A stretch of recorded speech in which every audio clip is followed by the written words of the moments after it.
Humilié par ma propre famille au gala, traité de clocharde devant l'élite, j'ai gardé le silence. Jusqu'au coup de théâtre, le PDG a révélé que je suis leur patronne milliardaire. Soudain, tous ont blêmi. Mon père n'a même pas pris la peine de baisser la voix. Sommes-nous vraiment obligés de rester à côté d'une femme qui a l'air d'une SDF de Paris? A-t-il demandé, son sourire trop large, assez fort pour que les 200 invités de son gala de Noël l'entendent. Mon frère, Julien, s'est penché vers moi, sa voix tranchante et urgente. « Manon, ne me fais pas honte. Ces gens sont au-dessus de toi. » Je suis resté exactement là où j'étais, avec mes talons empruntés et un simple manteau noir. Tous les regards de la salle m'ont trouvé, puis se sont détournés, ce rejet rodé des gens qui savaient instinctivement quel corps appartenait à quels espaces. Personne ne m'a défendu. Personne ne l'avait jamais fait. Pour eux, j'étais la fille qui avait disparu et échoué en silence. Le rire qui a suivi le commentaire de mon père était un son éparpillé et nerveux, comme une secousse dans la pièce. Une femme près de la table de champagne a serré les lèvres, non pas par sympathie, mais avec la satisfaction tranquille d'être témoin de la disgrâce de quelqu'un d'autre. Un homme que je ne reconnaissais pas a donné un coup de coude à sa compagne, a chuchoté quelque chose, et ils se sont tous deux détournés avec l'aisance coordonnée des gens qui avaient déjà décidé que je ne méritais plus d'attention. J'ai regardé mon père lisser sa cravate, ce geste familier qu'il faisait lorsqu'il essayait de paraître composé. Il ne s'est pas excusé. Il a pivoté vers un couple près du bar, se lançant déjà dans une histoire sur sa dernière entreprise commerciale, agissant comme si traiter sa propre fille de marginale devant 200 personnes était simplement un prélude spirituel à la soirée. Ma belle-mère, Marguerite, se tenait à 1 mètre de là, son sourire figé et fragile. Elle n'a fait aucun mouvement vers moi. Marguerite avait perfectionné l'art d'être présente sans être impliquée. Elle pouvait se tenir à côté d'un désastre et convaincre tout le monde qu'elle regardait ailleurs. Ses doigts ont ajusté son bracelet, un petit mouvement délibéré qui communiquait à quiconque regardait qu'elle aussi avait remarqué la tâche que je représentais et avait choisi de ne pas en être touchée. Julien a croisé mon regard à travers la salle, mon frère.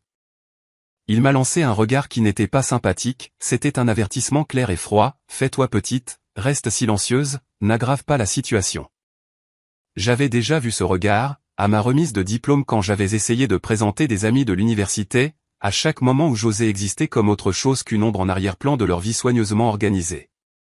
La salle de bal était magnifique. Mon père avait loué le grand hall du Cercle de l'Union Interalliée, un espace imprégné de vieilles fortunes et de traditions encore plus anciennes. Des lustres en cristal diffusaient la lumière sur des murs tapissés de peintures à l'huile de fondateurs morts depuis longtemps. Le sapin de Noël s'élevait à près de 5 mètres, décoré d'ornements qui coûtaient plus cher que mon premier loyer mensuel. Tout le monde ici était quelqu'un, et maintenant j'étais là, sa plus grande gêne, debout au milieu de son triomphe comme un défaut indélébile. Je me souviens du moment où j'ai décidé de ne pas partir. C'est ce que l'ancienne Manon aurait fait, celle qui croyait que se faire plus petite pourrait éventuellement la rendre plus facile à aimer. Mais j'avais passé 7 ans à devenir quelqu'un qui comprenait que l'espace que l'on occupe dans une pièce ne nous est pas donné, il se revendique. Alors je suis resté. J'ai trouvé une place près de l'une des hautes fenêtres, où le froid de décembre s'infiltrait à travers la vitre et offrait un rappel brutal que j'étais toujours en vie. Dehors, la neige avait commencé à tomber, douce et indifférente. Un serveur est passé avec un plateau de champagne, ses yeux me traversant comme si j'étais un meuble. Il n'a rien proposé, je n'ai rien demandé. C'est là que je l'ai vu entrer. Antoine de Villiers. Le nom sur chaque invitation. De Villiers Capital était le genre de firme qui n'avait pas besoin de rappeler les gens comme mon père. J'ai regardé Antoine évoluer dans la salle, se déplaçant sans se presser, voyant comment les gens s'orientaient vers lui comme des plantes vers le soleil. Il avait ce genre de présence que l'argent seul ne peut acheter.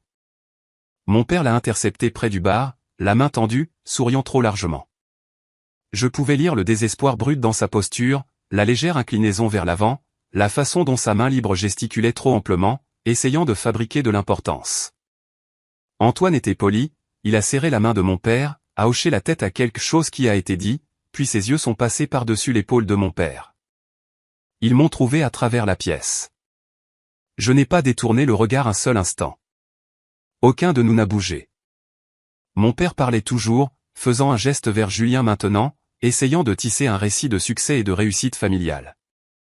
Mais Antoine n'écoutait plus. Il s'est excusé. J'ai vu le visage de mon père s'affaisser, la confusion vacillant avant qu'il ne se reprenne. Antoine marchait vers moi. J'ai pensé à la première fois que je l'avais rencontré dans une salle de conférence avec vue sur le jardin des Tuileries. Je portais un tailleur d'occasion, mon CV imprimé sur du papier emprunté.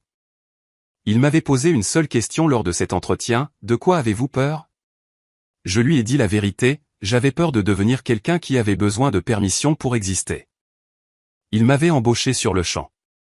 Maintenant, 7 ans plus tard, il traversait la salle de bal de mon père avec cette même expression curieuse. Il s'est arrêté devant moi. Les conversations à proximité ont faibli, puis se sont arrêtées complètement. Le verre de champagne de quelqu'un s'est arrêté à mi-chemin de ses lèvres. « Manon » a-t-il dit, et la façon dont il a prononcé mon nom sonnait comme une promesse tenue. Mon père s'est matérialisé à côté de nous, son radar social s'activant enfin. « Vous vous connaissez tous les deux » a-t-il demandé, sa voix faussement légère. Antoine l'a regardé, et j'ai vu le passage de la politesse à une incrédulité calme et pointue. « Bien sûr » a-t-il dit. « C'est votre patronne. » La salle est devenue complètement silencieuse. Même le bruit ambiant des verres qui s'entrechoquent et des pieds qui traînent semblait retenir son souffle. J'ai regardé le visage de mon père passer par la confusion, la suspicion, puis quelque chose qui ressemblait indéniablement à la peur. Sa bouche s'est ouverte, mais aucun mot n'en est sorti. Antoine n'avait pas fini. Manon est l'actionnaire majoritaire de Villiers Capital. Cela fait 3 ans. Je supposais que vous le saviez. Je ne leur avais pas dit. Je les avais laissés croire que je n'étais rien, parce que rien était le seul rôle qu'ils m'avaient jamais offert. La main de mon père a tremblé alors qu'il cherchait son verre de champagne. Autour de nous, les chuchotements ont commencé à se répandre dans la foule comme une marée montante. J'ai regardé Julien, son visage était pâle, sa mâchoire pendante. J'ai regardé ma belle-mère, son sourire figé s'était fissuré, révélant quelque chose de brut en dessous. J'ai regardé mon père, l'homme qui m'avait qualifié de marginal devant tous ceux qu'il voulait impressionner, et j'ai réalisé que cette soirée ne consistait pas à prouver qui j'étais devenu. Il s'agissait de se tenir dans une pièce remplie de gens qui m'avaient rejeté et de découvrir que leurs opinions n'avaient plus aucun poids. Ils avaient passé des années à me forcer à me sentir petite, ce soir, c'était eux qui ne savaient plus où se mettre. Je n'avais pas remarqué que cela arrivait au début. Personne ne le remarque jamais quand l'extraction est progressive. Après l'obtention de mon diplôme, j'avais pris un emploi qui semblait assez impressionnant pour faire taire mon père, analyste junior. Le nom de l'entreprise avait assez de poids pour suggérer un avenir.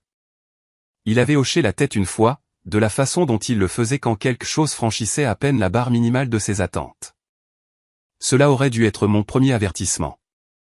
Le bureau n'était pas ouvertement cruel. Tout le monde souriait, tout le monde parlait d'opportunités comme si c'était un prix qu'on gagnait en attendant son tour. J'arrivais tôt parce que la présence ressemblait à une protection.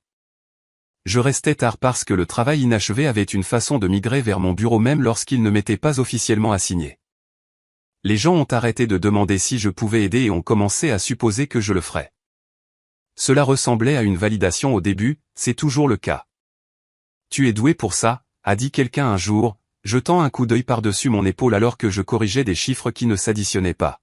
« Tu vois juste les incohérences que les autres manquent. » J'ai souri et dit merci. Je n'ai pas demandé pourquoi ces autres étaient déjà associés.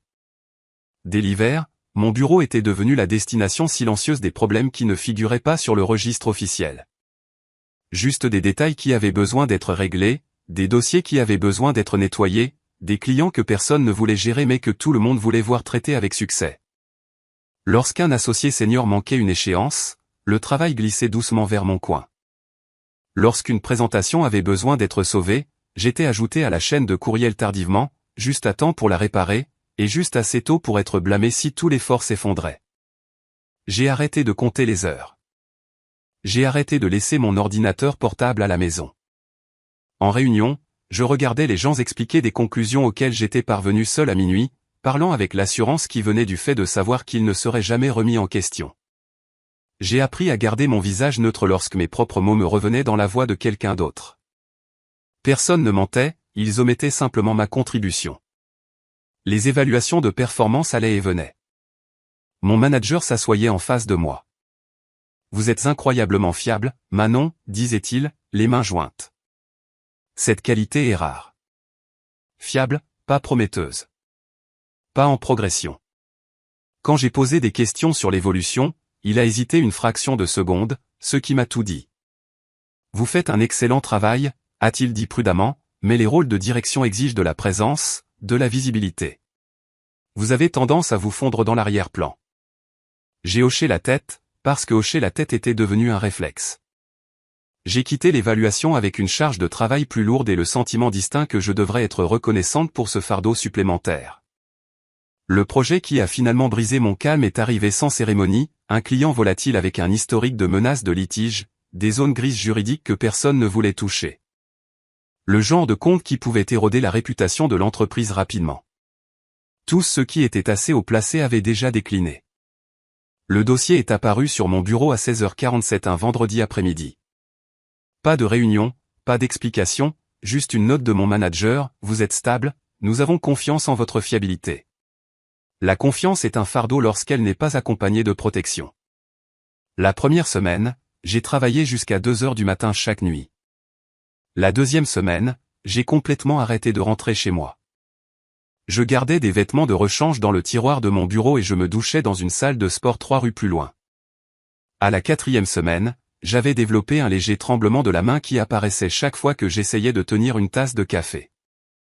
J'ai appris des détails que je n'étais jamais censé connaître. J'ai pris la responsabilité de décisions que personne d'autre ne voulait endosser. Lorsque le client a menacé de retirer le compte à cause d'une clause que je n'avais pas écrite, c'est moi qui ai pris un vol pour Lyon avec un préavis de 6 heures pour m'asseoir dans une salle de conférence et absorber sa colère pendant 3 heures, pendant que mon manager assistait au récital de sa fille. Lorsque ma stratégie a évité une perte financière importante, le soulagement au bureau était presque audible. L'associé a présenté les résultats. Lors du dîner de célébration, mon manager a levé son verre et remercié l'effort d'équipe. J'étais assise au bout de la table et j'applaudissais, mes mains me faisant mal après des semaines d'efforts, mon nom absent d'une manière qui semblait maintenant calculée. Cette nuit-là, je n'ai pas pleuré. Je me suis assise sur le sol de mon minuscule appartement, l'ordinateur portable toujours ouvert, mes mains tremblant encore. Je n'avais pas mangé un repas complet depuis 3 jours. Mon reflet dans la fenêtre sombre ressemblait à quelqu'un que je ne reconnaissais pas, les yeux cernés, le teint gris, une machine fonctionnant sur les vapeurs. La réalisation n'est pas arrivée comme une illumination, elle est arrivée comme un épuisement, trop complet pour soutenir les illusions nécessaires. Il ne me mentorait pas vers un partenariat. Il ne me préparait pas à l'avancement. Il m'utilisait parce que j'étais fiable, parce que j'absorbais la pression sans repousser, parce que je n'avais pas les relations puissantes qui les forceraient à être prudents avec moi. J'ai pensé à ma famille, alors. À la façon dont mon utilité en tant qu'aide-soignante après le décès de ma mère avait été confondue avec de l'amour. Le schéma semblait dévastateur de familiarité. J'ai commencé à prêter attention. Pas avec colère, mais avec une clarté absolue. J'ai remarqué qui parlait librement et qui attendait une invitation. Qui était pardonné pour des erreurs catastrophiques et qui était discrètement retiré de la liste de diffusion. J'ai observé comment le crédit montait constamment vers le haut tandis que la responsabilité coulait vers le bas. Cela n'avait rien à voir avec l'intelligence. Cela avait tout à voir avec qui pouvait se permettre de partir. 3 semaines après le dîner de célébration, mon manager a déposé une autre tâche de dernière minute sur mon bureau alors que je rassemblais mes affaires. C'était la 4e fois ce mois-là. Peux-tu gérer ça ce soir, Manon, a-t-il demandé nonchalamment. J'ai regardé le dossier, puis lui, tenant ses clés de voiture, son manteau déjà mis. Le mot est sorti avant que je n'ai consciemment décidé de le dire. Non. La pause qui a suivi a été le son le plus fort que j'ai jamais entendu dans ce bureau. Pardon ? Sa voix portait une confusion authentique, comme si j'avais parlé dans une langue étrangère. J'ai dit non. Ma voix était stable, bien que mon cœur martelât. J'aimerais comprendre comment cette tâche spécifique s'inscrit dans mon rôle défini pour l'avenir. Eh bien, a-t-il dit, choisissant ses mots avec soin, nous devons tous être flexibles pour grandir dans cet environnement. J'ai hoché la tête lentement, posant mon sac. J'ai fait preuve de flexibilité, ai-je dit. Maintenant, j'exige de la clarté. Après cela, l'air entre nous est devenu raréfié. Pas une hostilité pure et simple, mais une suspicion aiguë. On me donnait toujours du travail, mais maintenant il y avait des regards sur la défensive quand je ne me portais pas immédiatement volontaire pour le travail supplémentaire. Quelqu'un d'autre devait le faire, et le désagrément se lisait sur leur visage. Pour la première fois, j'ai compris ce qui avait toujours été vrai, ils ne m'avaient pas valorisé parce que j'étais calme et compétente. Ils m'avaient valorisé parce que je ne résistais pas. Et au moment où je l'ai fait, même poliment, je suis devenu un problème gênant. Je n'ai pas démissionné, pas encore. Je suis resté assez longtemps pour cartographier la machine. Assez longtemps pour apprendre où résidait le véritable levier et quelles informations étaient vraiment précieuses. Ils pensaient qu'ils drainaient mon potentiel, ils ne réalisaient pas que j'avais arrêté de me verser dans leur système. Tranquillement, méthodiquement, sans le dire à une âme, j'ai commencé à me préparer à une carrière qui ne nécessitait la permission de personne. Ils ne l'ont jamais remarqué, et c'était là, en fin de compte, leur erreur irréversible. La conversation qui a formellement coupé ma vie de ma famille s'est produite un samedi après-midi d'avril. Je me souviens du poids de la journée, sachant que j'aurais dû réviser pour mes examens finaux dans mon appartement parisien, mais au lieu de cela, je conduisais vers Neuilly. La voix de mon père au téléphone avait été brève, professionnelle, exigeant ma présence pour discuter de quelque chose d'important. J'ai su instantanément que ce n'était pas une bonne nouvelle. Mon père ne m'appelait jamais pour des célébrations. Je suis arrivé juste après midi. Les roses primées de Marguerite fleurissaient le long de l'allée méticuleusement entretenue. Julien était déjà là, assis rigidement dans le salon, évitant mon regard. Manon, la voix de mon père a coupé le silence. Viens dans le bureau, s'il te plaît. Le bureau était toujours son lieu de jugement. Chêne foncé, fauteuil en cuir, mur tapissé de livres qui servaient de décoration plutôt que de lecture. Il était assis derrière son bureau comme un monarque sur le point de délivrer un édit, avec Marguerite montant la garde à côté de lui. Je me suis assise dans la chaise en face de lui, la même chaise qui avait absorbé une décennie de sa déception à mon égard. Nous devons parler de ton avenir, a commencé mon père, ses mains jointes sur le bois sombre. J'ai attendu. Marguerite et moi avons discuté de ta situation, et nous sommes profondément préoccupés par la voie professionnelle que tu as choisie. Ma situation. J'étais un problème, une variable qui devait être gérée, pas une personne à respecter. Je suis en bonne voie pour obtenir mon diplôme avec mention, ai-je déclaré, gardant mon ton plat. J'ai déjà 3 offres d'emploi compétitives dans la finance à Paris. Paris, a-t-il contré, soulignant le nom de la ville comme s'il s'agissait d'un synonyme d'imprudence. Oui, à Paris. Il s'est penché en avant, un geste persuasif et rodé. Nous pensons que tu devrais reconsidérer. Reviens à la maison. Je peux te trouver un poste au cabinet. Julien reprendra le bureau local éventuellement, et nous pourrions utiliser quelqu'un de discret pour gérer le côté administratif. Le côté administratif. Après 4 ans de lutte académique et professionnelle acharnée pour atteindre les premiers rangs de mon université.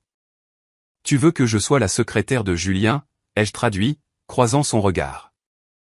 Ne sois pas délibérément dramatique, Manon. Ce serait un poste de gestion de haut niveau, éventuellement. Cela assure la stabilité. J'ai regardé Marguerite. Son visage était neutre, mais le petit resserrement autour de ses yeux révélait sa satisfaction. C'était sa victoire, moi de retour sous contrôle, positionné pour servir l'héritier légitime. Et si je refuse? Mon père a soupiré, un son lourd d'une patience exagérée. Manon, nous essayons de t'offrir un filet de sécurité. Paris est un endroit impitoyable, et ces emplois que tu envisages, ils exigent des relations que tu ne possèdes tout simplement pas. Ils ne sont pas sûrs. Il voulait dire que je n'avais pas de fonds fiduciaires. Je n'avais pas un réseau d'amis de la famille attendant de me rattraper. Julien hériterait de tout. Je n'hériterais de rien d'autre que d'une vie entière à m'entendre dire que je n'étais pas assez. Je me possède moi-même, ai-je dit, une conviction tranquille dans ma voix. C'est ma connexion. Il a secoué la tête avec mépris. Ce côté têtu est précisément le problème. Tu ressens ce besoin de prouver quelque chose, mais le monde ne récompense pas l'effort brut, Manon. Il récompense les gens qui comprennent leur position. Les gens comme moi. Les mots m'ont glacé, bien que je m'y attendais. Que signifie exactement cette phrase, ai-je demandé. Cela signifie que tu dois arrêter de prétendre que tu es une force de la nature. Tu es ma fille, et cela vient avec certaines attentes familiales. Arrête d'agir comme si tu étais une puissance indépendante. Je me suis levé lentement, poussé par un instinct au-delà de la pensée consciente. Ta fille, ai-je répété, laissant la moquerie remplir le mot. Je ne me suis pas senti comme ta fille depuis des années. Je me suis senti comme un inconvénient, un problème que tu espérais voir se résoudre discrètement. Marguerite est intervenue doucement. Manon, nous essayons de t'aider. Tu te débats seul depuis si longtemps.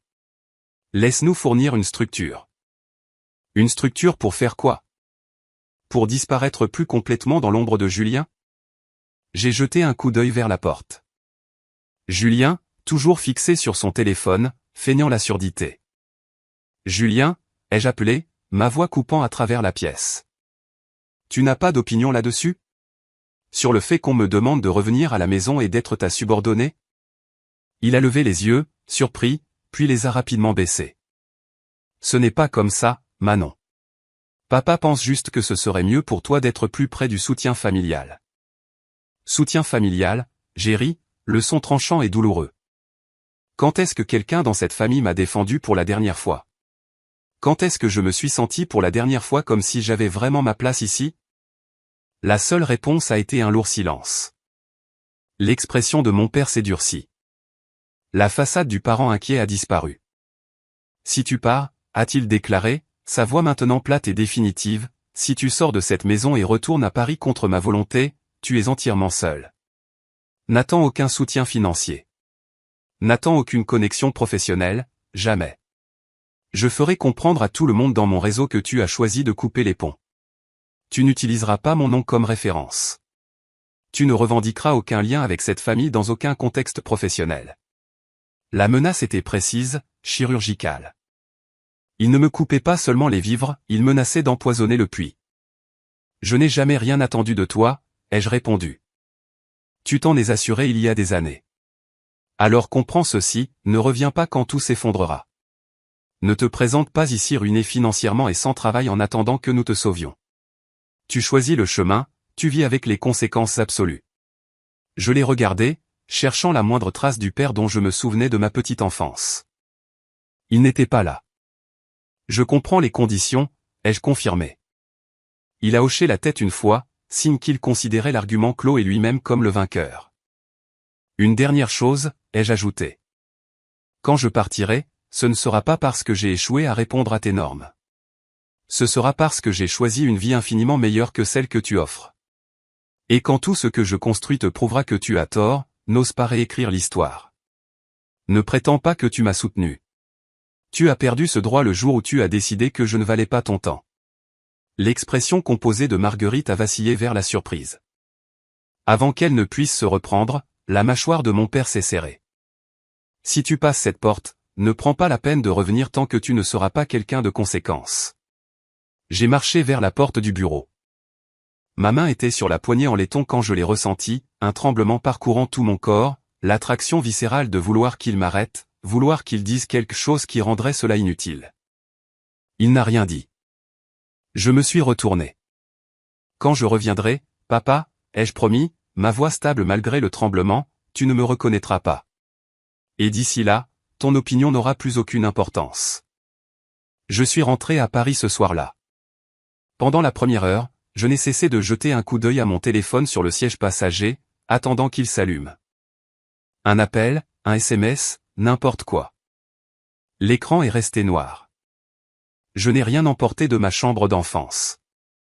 J'ai laissé les photos, les vieux trophées, le fantôme de la fille que j'étais. J'avais anticipé la dévastation ou la colère. Au lieu de cela, j'ai ressenti une légèreté intense et libératrice. Le poids d'essayer de me conformer à un espace qui n'avait jamais été fait pour moi s'était enfin levé. J'étais vraiment seul, sans personne à appeler si le monde se retournait contre moi. Mais j'étais aussi indéniablement libre. Libre de l'espoir qu'il changerait. Libre du cycle des petites humiliations. Libre du mensonge selon lequel l'amour devait se mériter par une perpétuelle autodiminution. Mon père avait lancé un défi, ne reviens pas tant que tu ne seras pas quelqu'un. J'ai accepté. Paris ne m'a pas accueilli à bras ouverts. La ville exige un tribut d'abord. Elle prend tout ce que vous pensiez savoir sur vous-même et le broie, testant quelle substance fondamentale reste. Je suis arrivé avec une offre d'emploi d'analyste junior qui payait juste assez pour assurer un loyer dans un appartement en colocation exigu à Saint-Ouen. 4 colocataires, une salle de bain, une odeur constante de vieilles pizzas et d'ambition. Ma chambre était une boîte étroite. C'était censé être temporaire, cela a duré 2 ans. Pour la première fois de ma vie, j'étais totalement anonyme. Personne ne connaissait mon nom de famille, mon passé ou l'histoire diminuée qu'il m'avait assignée. J'étais juste une autre jeune de 22 ans affamée, poursuivant un avenir qui devait encore se matérialiser. Mon travail était dans une petite société d'investissement à la Défense. Pas un nom reconnaissable, mais assez respectable. Mon titre signifiait que j'exécutais toutes les tâches fastidieuses que les supérieurs jugeaient indignes de leur temps. Ils remarquaient l'effort, mais pas la personne. Pas au début. J'ai appris rapidement que travailler dur était insuffisant. La ville était saturée de gens travaillant 80 heures par semaine juste pour garder leur place. Le travail acharné était le droit d'entrée minimum. L'avancement exigeait quelque chose d'entièrement différent. La première vraie crise est survenue au cours de mon 3e mois. Ma colocataire, une parajuriste qui travaillait de nuit, a déménagé sans prévenir, prenant la caution et me laissant responsable de sa part de loyer. J'avais 11 jours pour trouver 300 € que je n'avais pas. J'ai vendu mon ordinateur portable, le bon que ma mère m'avait donné avant son décès. J'ai acheté un remplacement d'occasion pour la moitié du prix et j'ai mangé des nouilles instantanées pendant 6 semaines jusqu'à ce que le déficit soit couvert. Personne au travail n'a remarqué la perte de poids. Personne n'a demandé pourquoi j'avais arrêté d'aller déjeuner. Il m'a fallu 18 mois pour isoler la différence clé entre les personnes qui avançaient et celles qui restaient figées. 18 mois à arriver tôt, rester tard et regarder des gens avec la moitié de ma diligence me dépasser comme si j'étais immobile. Au cours de ma première année, j'ai signalé une erreur dans une analyse de transaction qui aurait coûté beaucoup d'argent à l'entreprise. J'ai envoyé la correction à mon superviseur direct. Il l'a transmise à son superviseur sans mon nom attaché. L'associé qui a présenté l'analyse corrigée a reçu un bonus. Je n'ai rien dit. J'ai noté la leçon. Je restais tard un soir de mon 2e hiver, compilant un rapport complexe qui avait été négligemment déposé sur mon bureau à 16 h avec une échéance le lendemain matin. Le bureau était calme. J'ai entendu des pas et j'ai levé les yeux pour trouver Philippe Roche, l'un des associés seniors, debout dans l'embrasure de mon box. « Vous êtes encore là ?» a-t-il observé, sans poser de questions. « Je finis le rapport Hartwell », ai-je répondu. « Qui vous a assigné cela ?»« Petit Jean. » Petit Jean. Il a répété le nom avec un mauvais goût. Ce rapport était sa responsabilité principale. Il est censé le présenter demain. Je n'ai offert aucune explication. Que pensez-vous de l'affaire, Manon? L'acquisition Hartwell. J'ai hésité. Personne n'avait jamais demandé mon avis, seulement ma production mécanique. C'est excessivement risqué, ai-je dit finalement, choisissant mes mots avec soin. Les projections reposent sur un taux de croissance supposé de 15%, mais le secteur de l'entreprise a connu une moyenne de 7% au cours des 5 dernières années. Soit le cabinet dispose d'informations non publiques, soit quelqu'un compte sur l'hypothèse que personne ne prendra la peine d'examiner les calculs. Philippe m'a étudié pendant un long moment. Vous examinez les calculs. Je vérifie toujours les calculs, ai-je confirmé. Il s'est levé, boutonnant sa veste. Finissez le rapport. Incluez votre analyse. Mais placez-la dans une annexe séparée. Mettez votre nom sur cette annexe. Il s'est éloigné. L'affaire Hartwell s'est effondrée 3 semaines plus tard. Quelqu'un avait effectivement compté sur des calculs bâclés. Petit Jean a été discrètement escorté hors du bâtiment. Philippe Roche m'a convoqué à son bureau le lendemain. « Vous avez de bons instincts » a-t-il dit en regardant le paysage urbain. Mais l'instinct n'est que de l'observation. Vous devez apprendre la stratégie pour le déployer. Il est devenu mon mentor non officiel. Philippe m'a appris non pas la finance, mais l'anatomie du pouvoir. Comment il se déplace dans les pièces, comment il se cache à la vue de tous. Mais le mentorat ne m'a pas protégé du train-train quotidien. Au cours de ma 3e année, j'ai fait une erreur de calcul sur une transaction mineure. Le client l'a remarqué. Mon manager m'a appelé dans son bureau et m'a dit que j'avais de la chance que le client soit indulgent, qu'une autre erreur comme celle-ci serait notée dans mon dossier. L'erreur provenait de données fournies par un analyste senior qui était le neveu d'un membre du conseil d'administration. Produire cette preuve me coûterait plus cher que le silence. J'ai absorbé l'avertissement. J'ai commencé à tout vérifier 3 fois, y compris le travail qui n'était pas le mien. Votre famille, a remarqué Philippe une fois. Vous n'en parlez jamais. Il n'y a rien de conséquent à discuter. Il a bu une gorgée de son vin. Tout le monde a une histoire. La seule vraie question est de savoir si elle vous possède ou si vous possédez l'histoire. J'ai pensé au bureau de mon père. Il croit que je suis une insignifiance, un échec qui s'est bêtement enfui vers une ville qui finira par la consumer. Philippe a posé son verre de manière décisive. Cela, Manon, est votre plus grand avantage. L'adversaire le plus efficace est celui que personne ne regarde. Je n'ai pas tout à fait saisi sa signification alors. J'avais 34 ans, et j'étais sur le point d'entamer le niveau suivant. J'ai quitté Saint-Ouen pour un petit appartement entièrement privé dans le 15e arrondissement. J'ai changé d'emploi, passant à une plus grande entreprise où les enjeux étaient exponentiellement plus élevés et les leçons plus brutales. J'ai arrêté de publier quoi que ce soit de public. Les quelques appels de pure forme de la maison ont cessé complètement. Au moment où j'ai eu 27 ans, j'étais devenu quelqu'un d'entièrement méconnaissable pour ma famille. La fille qui s'effaçait facilement était toujours là, mais maintenant elle était blindée. J'étais prête pour le niveau suivant. Ils n'ont jamais remarqué, et c'était là, en fin de compte, leur erreur irréversible. Personne n'offre de cours sur la façon de voir ce que les autres manquent. Ce n'est pas une compétence que l'on acquiert dans une salle de classe. On la développe de la même manière qu'un corps développe du tissu cicatriciel, couche par couche, chaque petit traumatisme laissant derrière lui quelque chose de plus dur et de plus perspicace que ce qui était là avant. Ma capacité à anticiper les problèmes, à remarquer les incohérences subtiles dans les données et les comportements, venait directement d'années passées à être invisible. Quand tout le monde regarde au-delà de vous, vous apprenez à regarder tout le reste. Les informations les plus vitales ne sont pas dans les rapports formatés ou les présentations soignées. Elles vivent dans les silences, les regards rapides, les choses que les gens révèlent quand ils croient que personne d'important ne fait attention.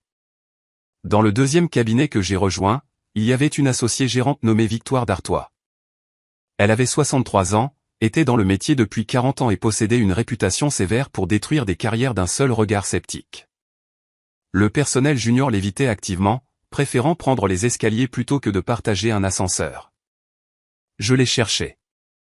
Ce n'était pas de la bravoure, c'était une nécessité calculée. J'ai étudié Victoire. En réunion, elle parlait rarement en premier et presque jamais du tout, à moins que ses mots ne changent irrévocablement la direction de la conversation. Quand elle parlait enfin, des salles entières se reconfiguraient autour de son autorité. J'avais besoin de comprendre la mécanique de ce pouvoir. J'ai commencé à rester tard les jours où je savais qu'elle était au bureau. Nos espaces de travail étaient au même étage, le sien un bureau d'angle avec des vues imprenables, le mien un box près de la photocopieuse bruyante. Je trouvais des raisons de passer devant sa porte, d'être visible pour elle sans jamais être intrusive. Un soir, environ 3 semaines après le début de ma stratégie, elle m'a interpellé alors que je passais. Vous êtes l'analyste qui a signalé l'erreur Méridien, n'est-ce pas? Je me suis arrêté dans son embrasure de porte ouverte. Oui. Entrez. Fermez la porte. Son bureau était minimaliste, chaque surface dégagée à l'exception de son ordinateur portable et d'un lourd verre en cristal à moitié rempli. Je me suis assise dans la chaise qu'elle m'a indiquée. Pourquoi l'avez-vous repéré? A-t-elle demandé sans préambule. Pardon? L'erreur? 3 analystes seniors avec des décennies d'expérience ont examiné cette transaction avant qu'elle n'arrive sur votre bureau. Aucun d'eux n'a vu l'écart que vous avez signalé. Pourquoi vous? J'ai réfléchi à la question. La réponse simple et honnête était aussi la vérité la plus puissante. Parce que je n'avais pas l'option de supposer que c'était correct. Victoire m'a observé par-dessus le bord de son verre. La plupart des gens supposent l'exactitude. C'est plus rapide. C'est plus facile. Cela nécessite moins de risques personnels. Je n'ai pas le luxe de supposer quoi que ce soit. Et pourquoi cela, Manon? J'ai croisé son regard vif et inébranlable. Parce que si j'ai tort, il n'y a personne qui me défendra. Je ne possède pas le genre de milieu qui permet des secondes chances. Quelque chose de subtil a changé dans son expression. Pas de la sympathie, dont Victoire semblait incapable, mais une reconnaissance clinique aiguë. Bien, a-t-elle dit en hochant la tête une fois. Utilisez cette déficience. Victoire est devenue la deuxième personne indispensable dans mon éducation parisienne. Là où Philippe m'avait appris la physique du levier, Victoire m'a appris l'art appliqué de le déployer. Comment reconnaître, accumuler et utiliser des informations critiques avant que quelqu'un d'autre ne les utilise comme une arme contre moi. L'information est la seule monnaie qui compte vraiment, m'a-t-elle dit une fois. Pas l'argent. L'argent est simplement la façon dont les gens sans accès aux informations clés tentent de compter les points. Mais avant de pouvoir déployer des informations, je devais survivre aux conséquences d'avoir raison. La première fois que j'ai corrigé l'analyse d'un collègue senior lors d'une réunion, la salle est devenue froide. Le collègue, un homme nommé Henri qui était au cabinet depuis 15 ans, m'a souri avec sa bouche seulement et a dit « Merci pour cette perspective, Manon ». En une semaine, j'ai été réaffecté de son équipe de projet à une revue de conformité sans issue. La deuxième fois, j'ai appris à acheminer mes corrections par Victoire d'abord, la laissant les présenter comme ses propres observations. Le crédit coulait vers le haut, la protection coulait vers le bas. Sous sa supervision exigeante, j'ai développé la compétence qui finirait par me rendre inestimable. J'ai appris à repérer des modèles non évidents dans les données, à prédire les changements du marché non pas grâce à des formules prédictives, mais en comprenant les peurs et les motivations spécifiques des individus prenant les décisions. Les chiffres disent une partie de la vérité, mais la vérité ultime réside dans l'élément humain. Ma compétence a été testée pleinement lors d'une décision majeure de l'entreprise. Les associés envisageaient d'acquérir une entreprise technologique à forte croissance qui semblait immaculée sur papier. Tout le monde célébrait les bonus imminents. J'ai passé 3 semaines à examiner chaque dossier. Quelque chose semblait fondamentalement faux, mais les bilans étaient impeccables. Trop impeccables. Les 2 premières semaines n'ont rien donné. J'ai suivi des fils qui ne menaient nulle part, une relation fournisseur qui semblait inhabituelle mais s'est avérée légitime, un modèle de reconnaissance des revenus qui semblait agressif mais tombait dans les normes comptables. J'ai commencé à douter de mes propres instincts. La 14e nuit, j'ai failli abandonner. La transaction devait être conclue dans 10 jours. L'associé défendant l'acquisition avait déjà commencé à discuter des délais d'intégration. Mais le sentiment d'erreur persistait, quelque chose que je ne pouvais nommer. J'ai creusé plus profondément, me concentrant sur les dépôts des filiales, remontant à travers 3 ans d'amendements aux structures d'entreprise. Au jour 17, j'ai trouvé une société écran enregistrée au Luxembourg qui détenait la majorité du passif de l'entreprise technologique. La dette était absente des états financiers primaires parce que, techniquement, elle appartenait à une entité différente. Cependant, cette coquille était entièrement détenue par le fondateur, ce qui signifiait que la dette serait absorbée par l'acquéreur. Nous. J'ai présenté mes conclusions à Victoire. Elle a regardé la documentation pendant exactement 90 secondes avant de prendre son téléphone. 2 heures plus tard, l'acquisition était morte. L'associé qui avait défendu l'affaire, un vétéran de 20 ans, a été prié de vider son bureau avant la fin de la semaine. Personne en dehors de ce petit cercle ne savait que j'avais été celle qui avait découvert la faille catastrophique. Victoire a assuré mon anonymat. Vous n'êtes pas prête à être visible, a-t-elle expliqué calmement. Lorsque vous vous attribuez le mérite d'avoir mis fin à une affaire aussi importante, vous vous créez des ennemis puissants et permanents. Si vous créez des ennemis avant d'avoir le pouvoir de leur survivre, vous ne survivrez pas du tout. Alors j'ai maintenu mon invisibilité pour le moment. Mais il y a une différence cruciale entre être invisible parce que les autres vous rejettent et être invisible parce que vous le choisissez. Le premier est une faiblesse, le second est un avantage stratégique puissant. J'ai pensé à ma famille, à toutes les années où j'avais été effacé contre mon gré. Maintenant, je choisissais mon propre effacement, et le choix faisait toute la différence du monde. Le succès ultérieur de l'entreprise a été attribué à un leadership prudent et intelligent. Mon nom n'apparaissait nulle part dans le rapport annuel, nulle part dans les communiqués de presse. Mais Victoire savait, et plus important encore, je savais. C'est alors que j'ai commencé à construire quelque chose d'entièrement à moi. Cela a commencé petit.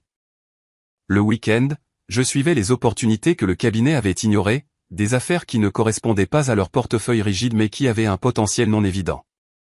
J'analysais des secteurs qu'ils avaient négligés, des entreprises trop petites pour attirer leur attention établie. Mais l'analyse sans capital est un exercice académique. J'avais économisé agressivement depuis mon premier salaire, vivant dans des appartements plus petits que ce que je pouvais me permettre, refusant l'inflation du mode de vie qui consumait la plupart de mes pairs. À ma 5e année, j'avais accumulé assez pour un investissement de départ significatif. Pas de quoi changer une vie, mais assez pour avoir un intérêt dans le jeu.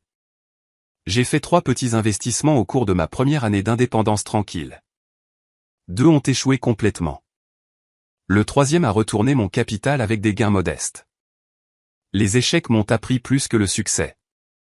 J'ai appris qu'avoir raison sur le potentiel ne signifiait rien si le fondateur ne pouvait pas exécuter, si le timing était mauvais, 600 variables que je n'avais pas considérées conspiraient contre le résultat. Je ne prévoyais pas de quitter le cabinet immédiatement, mais je me préparais à une indépendance singulière.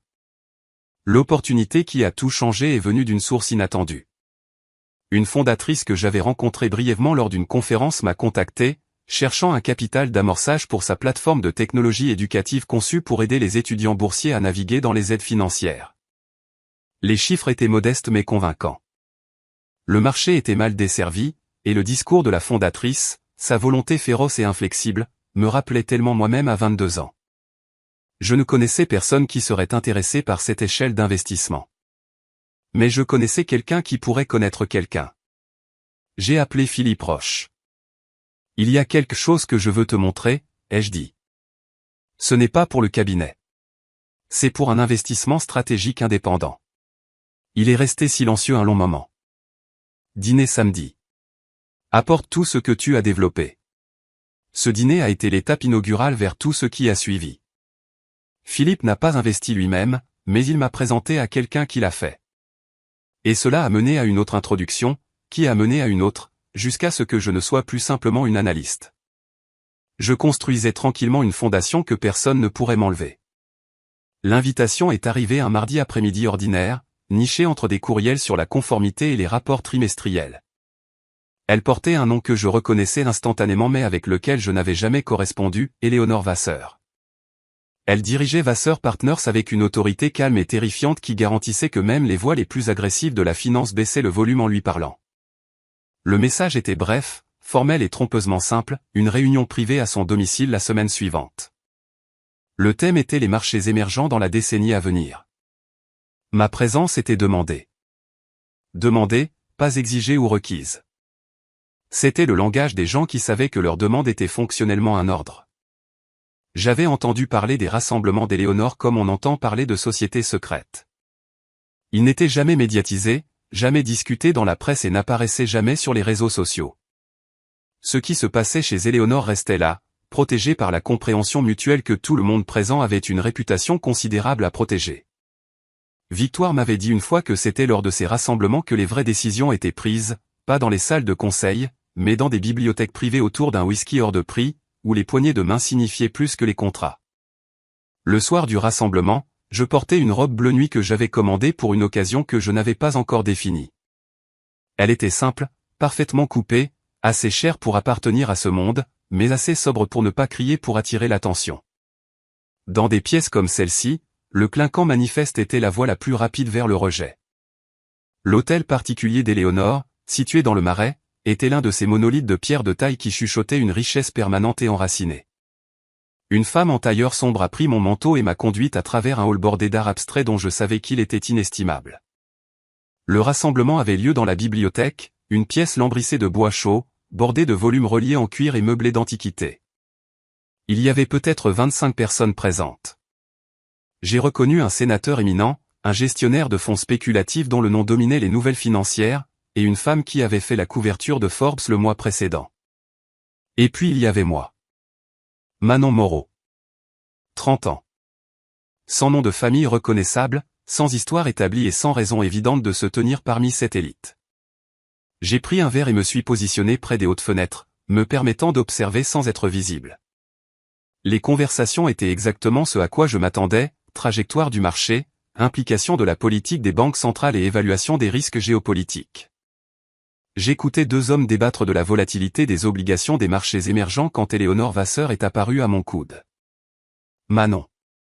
Sa voix était douce mais mesurée, le ton d'une personne qui n'utilisait jamais un seul mot par accident. Je suis sincèrement heureuse que vous ayez pu accepter l'invitation. Merci, Madame Vasseur. C'est un honneur. Victoire parle de vous en des termes inhabituels. Ce n'est pas quelque chose qu'elle fait à la légère. J'ai gardé mon expression neutre. Victoire d'Artois et Éléonore Vasseur étaient des pairs, deux femmes redoutables qui avaient passé des décennies à gravir des échelles corporatives impitoyables. Si Victoire s'était portée garante de moi, cela avait un poids invisible immense. Je dois beaucoup à son instruction, ai-je dit. Éléonore a souri légèrement, un geste qui n'a pas tout à fait atteint ses yeux. Je suis certaine que oui. Mais je suis beaucoup plus intéressé par ce que vous avez réussi à apprendre de votre propre initiative. Avant que je ne puisse formuler une réponse, elle était partie, touchant le bras d'un autre invité, déjà absorbé dans une conversation stratégique différente.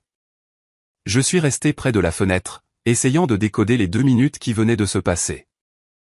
Le reste de la soirée ressemblait moins à une fête qu'à un examen subtil et continu. Les gens m'approchaient, se présentaient et posaient des questions qui semblaient conversationnelles mais étaient clairement conçues pour sonder mes connaissances. Quelle était ma vision des dernières minutes de la BCE? Avais-je traité le nouveau rapport sur les marchés du crédit asiatique? Quelle était ma position personnelle sur le virage vers l'investissement durable à long terme? Je répondais méticuleusement, en disant assez pour confirmer mon expertise mais pas assez pour révéler mes stratégies opérationnelles. Dans ce monde, l'information était la monnaie ultime, et je n'étais pas prête à dépenser la mienne librement.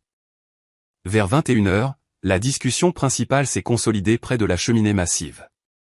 Un homme bruyant et suprêmement confiant a commencé à argumenter avec véhémence contre un changement réglementaire proposé affectant la façon dont les sociétés de capital investissement pouvaient structurer les rachats par effet de levier. Son ton était méprisant, supposant que son volume pur équivalait à la validité. Il faisait une erreur juridique importante.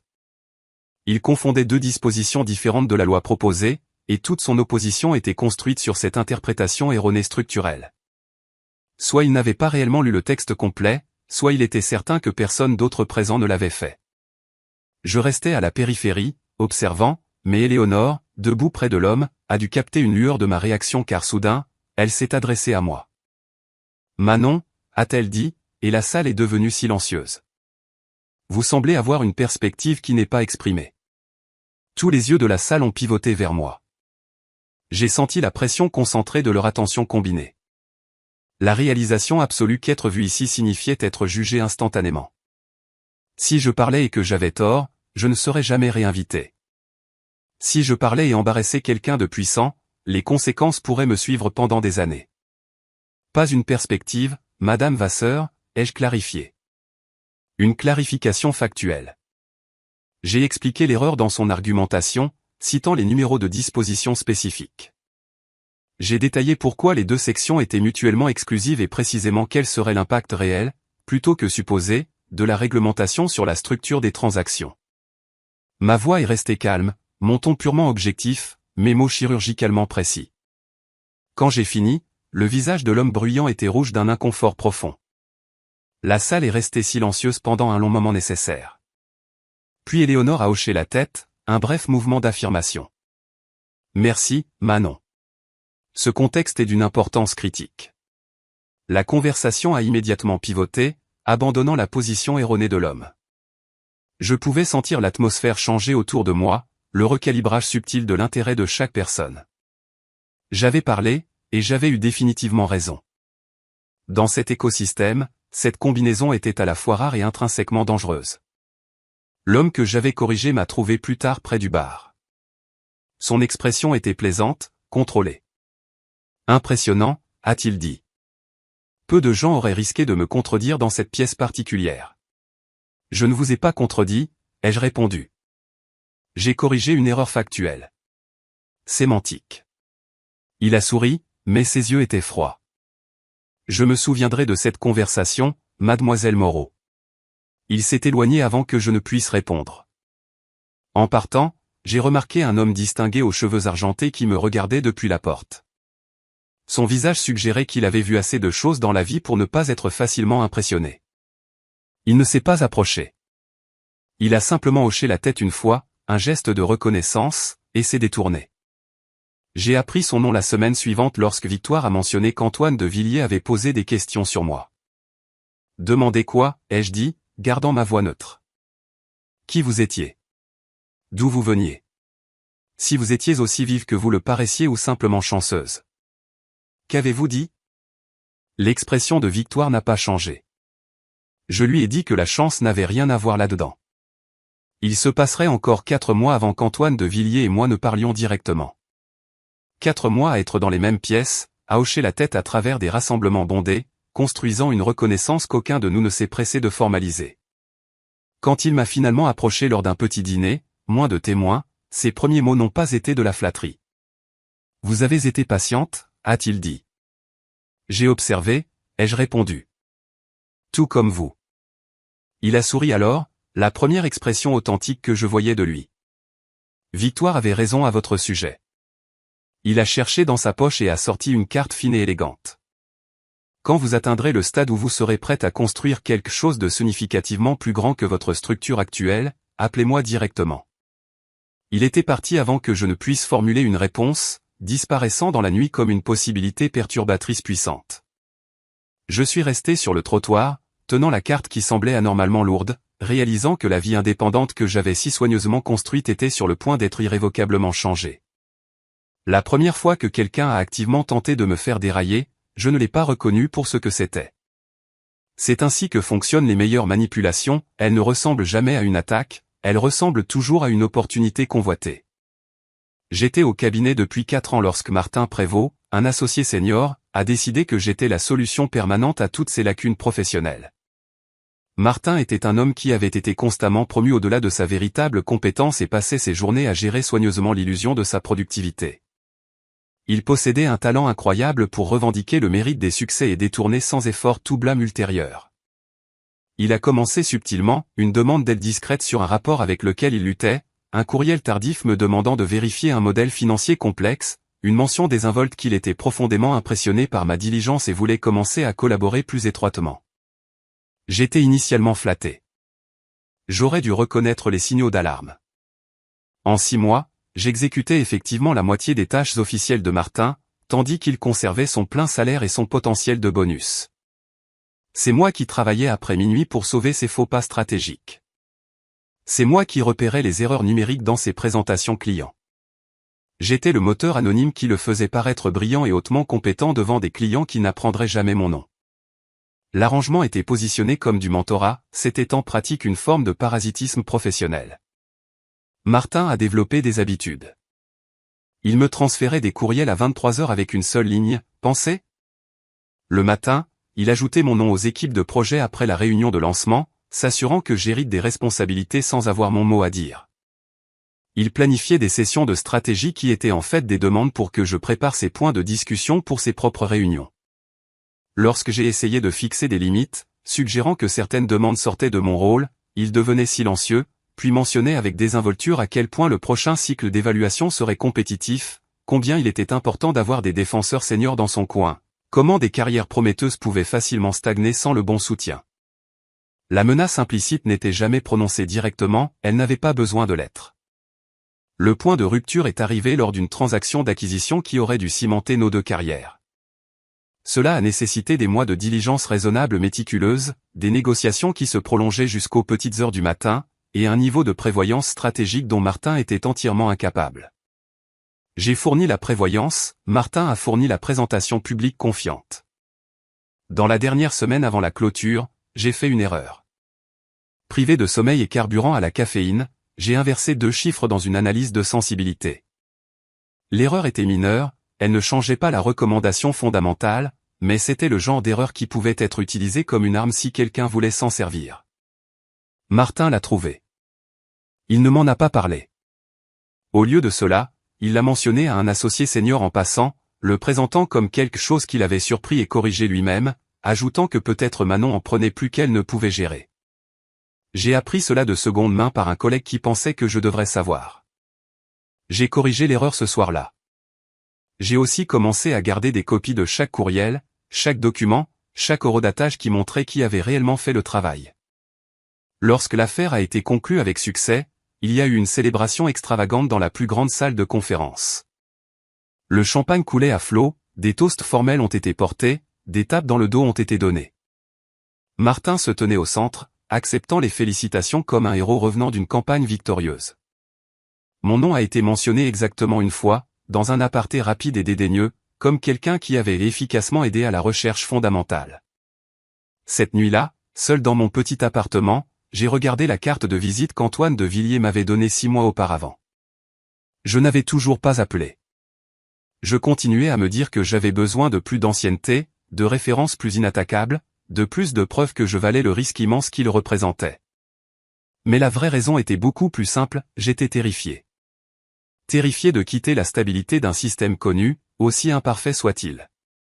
Terrifié d'entrer dans une stratosphère où je serais jugé uniquement sur mon propre nom, sans la sécurité d'une équipe majeure derrière laquelle m'effacer.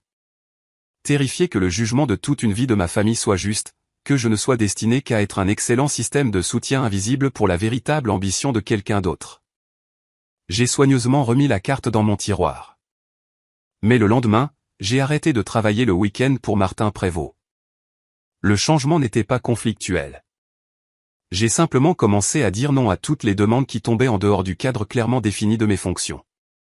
Lorsque Martin m'a demandé de remanier ses présentations, je l'ai poliment informé que j'étais dédié à mes propres missions prioritaires. Lorsqu'il a tenté de programmer des réunions stratégiques urgentes tard le soir, j'avais des conflits antérieurs inamovibles. Sa réaction a été immédiate et a révélé toute la fondation de notre relation transactionnelle.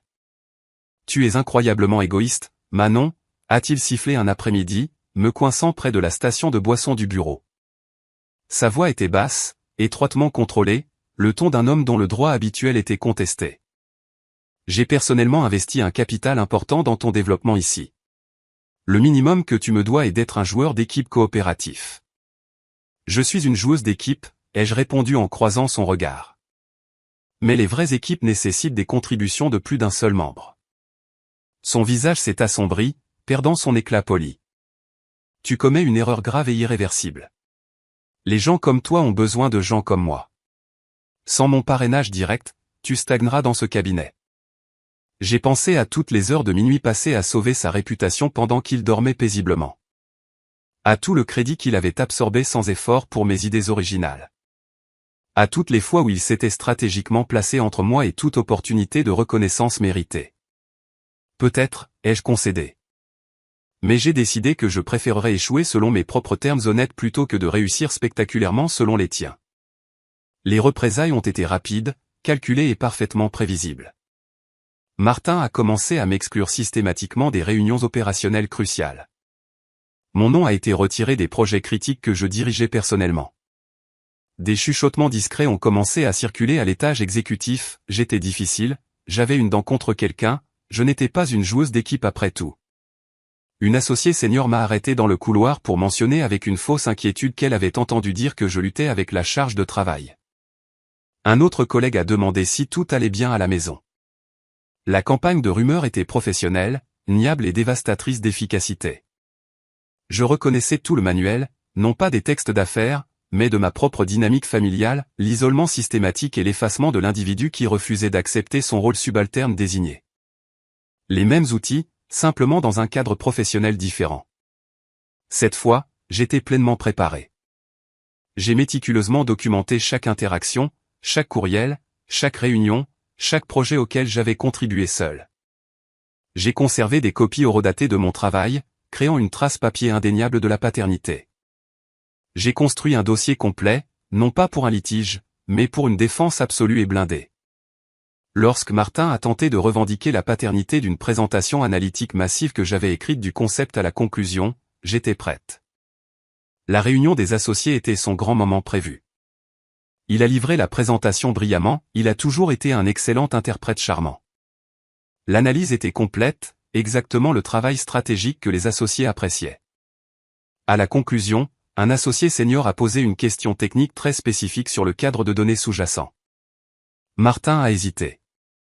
Juste une légère pause fractionnaire d'incertitude, mais dans cette pièce, devant ces personnes spécifiques, même une lueur de doute était fatale. Peut-être que Manon pourrait fournir ce détail, a dit Victoire calmement depuis son siège, puisqu'elle a développé et construit tout le cadre analytique utilisé dans la présentation. La salle a basculé dans un silence concentré. Le sourire de Victoire de Martin s'est évaporé. Victoire a produit un document propre, la même présentation, mais avec les métadonnées numériques affichant clairement le véritable auteur et les horodatages de création. Je crois fermement qu'il faut rendre le crédit précisément là où il est dû, a-t-elle déclaré en s'adressant directement à Martin. N'êtes-vous pas d'accord, Martin? La réunion s'est conclue peu de temps après. Martin n'a pas été immédiatement licencié, il avait encore trop de liens politiques pour cela. Mais sa trajectoire interne a instantanément basculé vers un déclin terminal. La promotion qu'il attendait est allée à un candidat externe. Sa réputation de génie était définitivement ternie. Je n'ai ressenti aucune célébration. J'avais simplement défendu ma position. L'énergie énorme que j'avais dépensée à me protéger était de l'énergie que j'aurais pu investir dans la construction. Ce soir-là, j'ai récupéré la carte de visite d'Antoine de Villiers dans le tiroir et j'ai composé le numéro avant de pouvoir me dissuader. C'est Manon Moreau, ai-je dit quand il a répondu. Vous m'avez dit d'appeler quand je serais enfin prête à faire quelque chose de plus grand. Je me souviens parfaitement de la conversation, a-t-il dit, sa voix calme, entièrement dépourvue de surprise. Êtes-vous prête maintenant, Manon? J'ai pensé à Martin Prévost, à mon père, à chaque personne qui avait jamais essayé de me forcer dans un moule de petitesse commode. Oui, ai-je confirmé, le mot résonnant avec certitude. Je suis prête.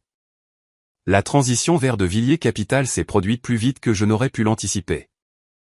Antoine de Villiers était un homme qui mesurait les minutes comme une monnaie. Il n'a perdu aucun temps en entretien prolongé ou en vérification de références conventionnelles. Il a ouvertement admis qu'il m'observait depuis des mois, depuis cette nuit au rassemblement d'Éléonore Vasseur. Il connaissait déjà mon parcours, mes forces distinctes et mon histoire d'être la personne qui exécutait tranquillement le travail critique pendant que d'autres prenaient le crédit. Ce qu'il m'a offert était sans précédent. Ce n'était pas un simple emploi, c'était une structure de partenariat, une opportunité de co-investir directement dans des entreprises en phase de démarrage, me permettant de construire et de gérer un portefeuille entièrement mien au sein du cadre protecteur plus large de Villiers Capital. En échange de mes capacités analytiques uniques et de mon réseau qui se développait tranquillement, je recevrais des capitaux propres importants, une autonomie opérationnelle complète et quelque chose que je n'avais jamais possédé, une personne influente et puissante qui pariait activement sur moi, au lieu de constamment contre moi. La seule condition était une discrétion absolue. Je devais quitter mon cabinet actuel avec zéro drame, sans fanfaronnade interne, sans brûler les ponts publiquement, sans entretien de départ révélateur.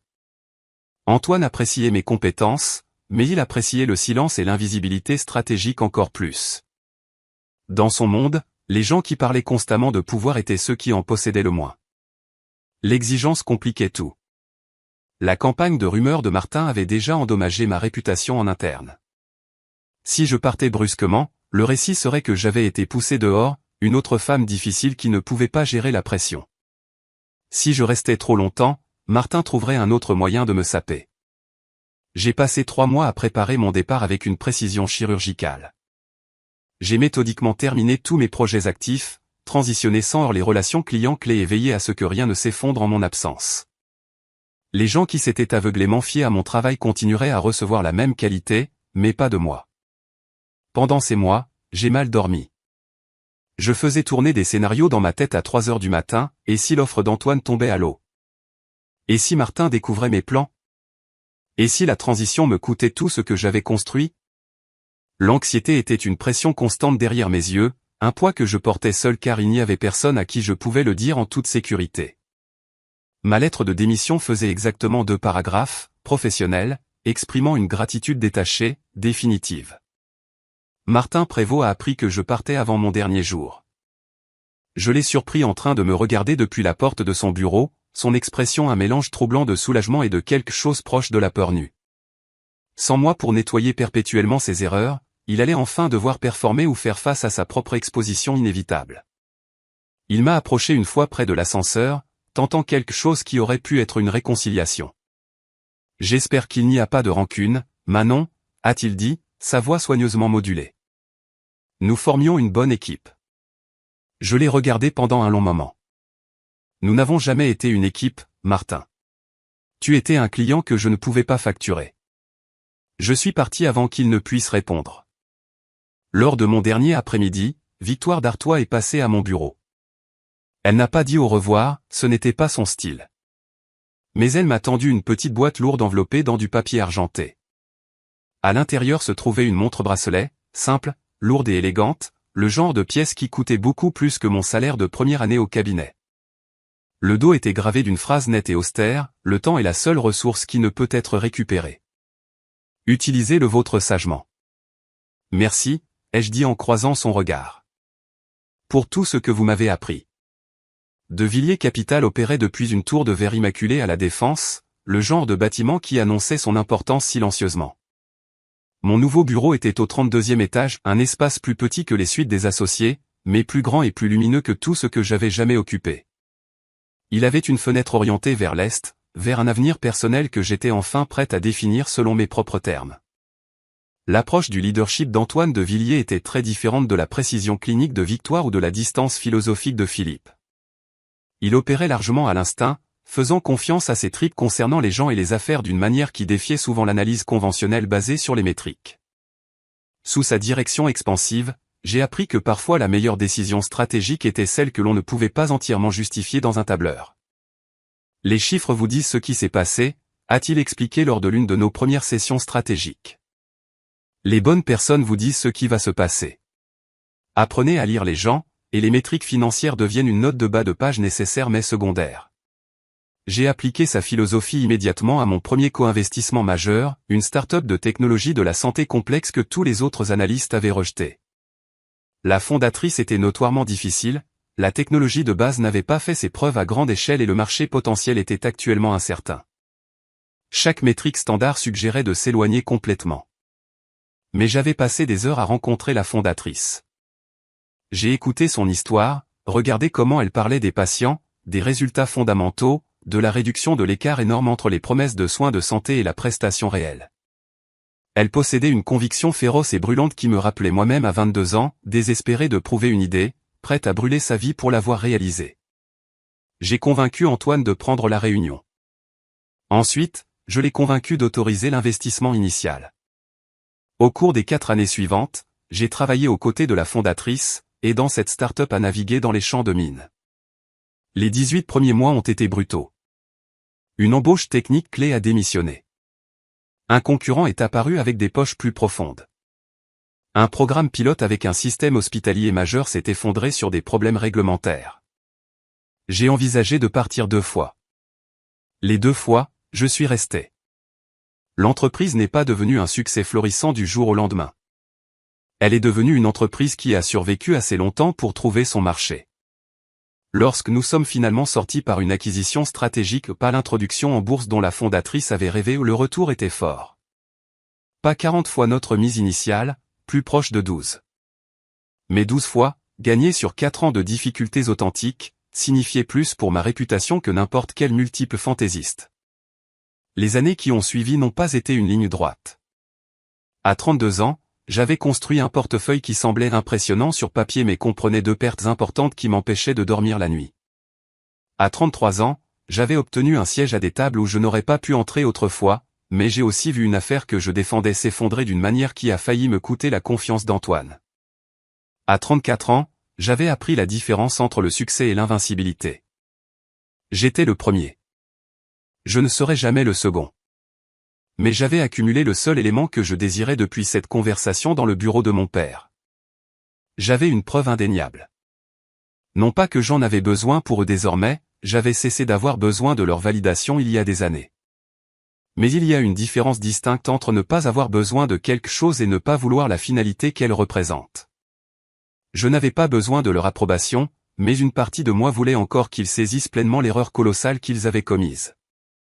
Pas pour la rétribution, mais pour la clôture d'un chapitre ouvert et douloureux. L'opportunité finale et concluante est arrivée de manière inattendue. Antoine a annoncé sa retraite à l'automne de ma 7e année chez De Villiers Capital. Il l'avait planifié depuis des années, a-t-il admis, mais n'avait pas su qui possédait la vision et la rigueur éthique pour perpétuer l'héritage qu'il avait construit, jusqu'à moi. Le transfert de la propriété majoritaire a pris 18 mois de manœuvres juridiques et financières intenses. Au moment où les dernières approbations réglementaires ont été obtenues, j'étais l'actionnaire majoritaire et nommé PDG de l'une des sociétés de capital investissement les plus respectées de France. J'étais aussi, selon la presse économique qui a enfin commencé à prêter attention, une milliardaire certifiée. Le mot semblait étrange lorsqu'il était formellement attaché à mon nom pour la première fois. L'argent, ai-je appris, ne change pas fondamentalement qui vous êtes. Il supprime simplement les obstacles constants qui empêchent les autres de vous voir clairement.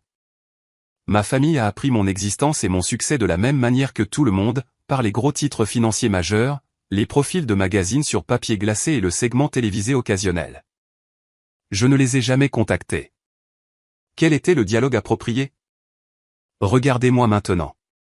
Vous vous souvenez quand vous avez déclaré que je n'arriverais jamais à rien? La satisfaction de cette confrontation était toujours bien meilleure dans mon imagination qu'elle ne le serait dans un appel téléphonique maladroit et sans signification. Ce dont j'avais envie n'était pas la reconnaissance, c'était une indifférence complète et permanente. La capacité d'entendre la voix critique de mon père dans ma mémoire et de ne rien ressentir du tout. J'y étais presque. L'invitation au gala de Noël est arrivée début décembre, transmise par tant de couches d'intermédiaires professionnels qu'il a fallu du temps pour retracer son origine jusqu'au bureau de mon père. Sa célébration annuelle des fêtes. L'événement auquel je n'avais pas assisté depuis 12 ans.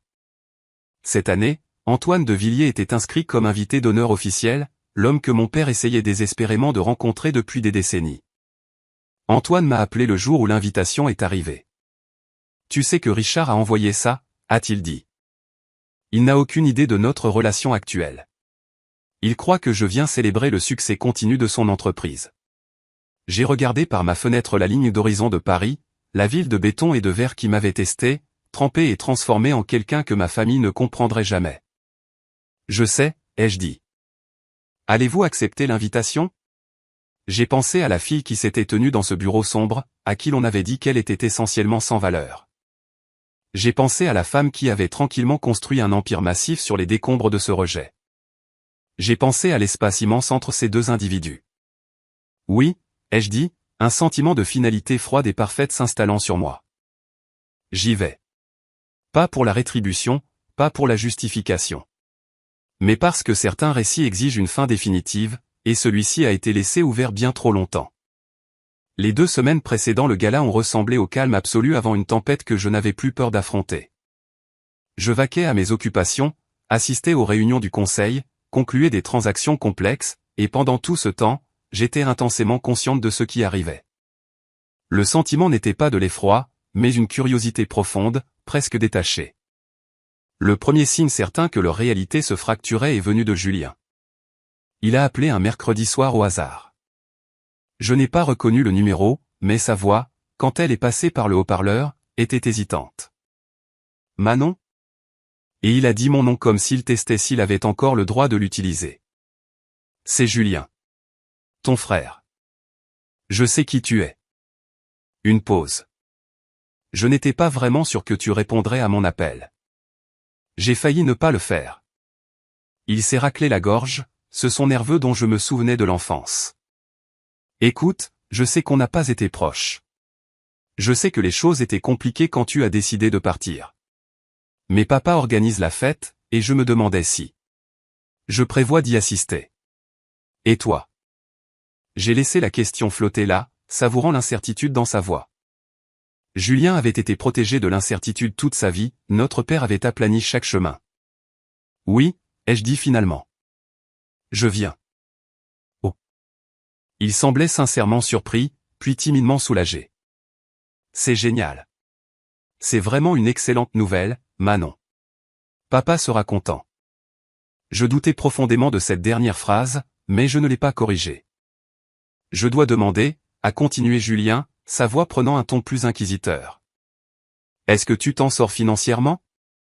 Je veux dire, parce que si tu as besoin d'aide pour le voyage ou les vêtements ou quoi que ce soit. Il n'y a pas de honte à Julien, les jeux coupés. Je n'ai pas besoin d'aide. On se verra là-bas.